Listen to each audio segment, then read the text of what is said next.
Karibu tena mtazamaji wa The World News. Katika kipindi hiki cha ulimwengu wa siasa, tunakufahamisha mengi yanayojiri ulimwenguni, lakini sasa tunaitazama Afrika ambayo inatajwa kushindwa kutatua mizozo inayojiri katika bara hilo, na sasa Marekani inaamua kuingilia kati baadhi ya migogoro.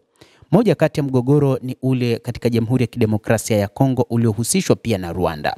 Sasa mzozo huu kati ya Kongo na Rwanda unaenda kumalizika huko nchini Marekani, huku rais wa Marekani Donald Trump akijitapa kwamba miongoni mwa migogoro ambayo anaenda kuimaliza ni pamoja na mgogoro huu unaowahusisha Wakongomani pamoja na Wanyarwanda, hasa kundi la M23 linalodaiwa kwamba linapewa hifadhi na misaada kutoka nchini Rwanda. Marais wa Jamhuri ya Kidemokrasia ya Kongo Felix Tshisekedi na mwenzake wa Rwanda Paul Kagame watakwenda nchini Marekani wiki ijayo kusaini makubaliano ya mwisho yanayolenga kufikia amani ya kudumu mashariki mwa Kongo. Mzozo huu ni wa muda mrefu sana, ni mzozo ambao uliua maelfu ya watu. Serikali ya Jamhuri ya Kidemokrasia ya Kongo, hasa katika upande wake wa mashariki mwa nchi hiyo, kulibuka mashambulizi kutoka katika kundi la M23 likitaka kuteka maeneo mengi, lakini pia kuipindua serikali ya Tshisekedi. Hata hivyo, ilitokea taarifa zikieleza kwamba mzozo huu unahusishwa pia na Rwanda ambayo inadaiwa inachangia kwa kiasi kikubwa juu ya kundi hili la M23. Serikali ya Kongo ikathibitisha hatua hiyo itakayohitimisha juhudi za kidiplomasia za miezi kadhaa zinazoongozwa na rais wa Marekani Donald Trump. Rais wa Kongo Bwana Tshisekedi amethibitisha kwamba utiaji wa saini utafanyika Desemba 4, siku moja baada ya rais wa Rwanda Paul Kagame kuonyesha matumaini kuhusu makubaliano hayo. Tshisekedi amesema amani ya kudumu katika eneo la mashariki mwa Kongo itaweza kupatikana ikiwa watu wanaohusika moja kwa moja watajitolea kufikia makubaliano na matokeo mazuri.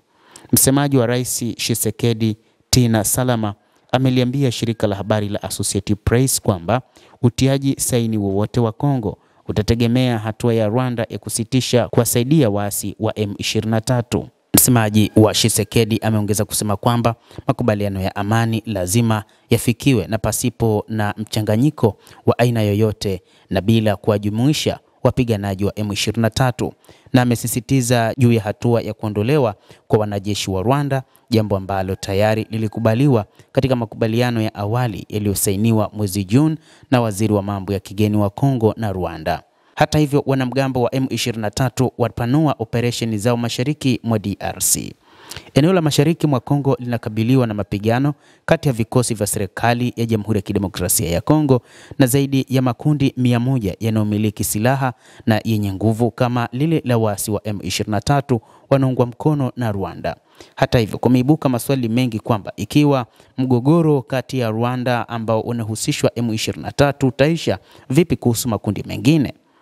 Mgogoro huo unaongezeka mwaka hadi mwaka, lakini mwaka huu mgogoro huo umekuwa mkubwa zaidi. M23 imeteka miji mikuu ya Goma na Bukavu, hali iliyozidisha mgogoro wa kibinadamu ambayo tayari ni mmoja wa migogoro ya kibinadamu mikubwa zaidi duniani. Wataalamu wa Umoja wa Mataifa wanasema serikali ya Rwanda imepeleka kati ya vikosi 3,000 na 4,000 huko mashariki mwa Kongo vinavyoendesha shughuli pamoja na waasi wa M23.